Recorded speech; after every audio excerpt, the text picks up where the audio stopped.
All right, y'all. I just want to share the skill it took to drop this where I did. Had to notch it, had to hit a countercut, and then guide that tree this way, because right over there, it's hard to see because it's cattle panels, is our livestock chute.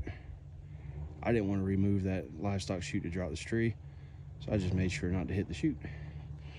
And as you can see, that's a big tree.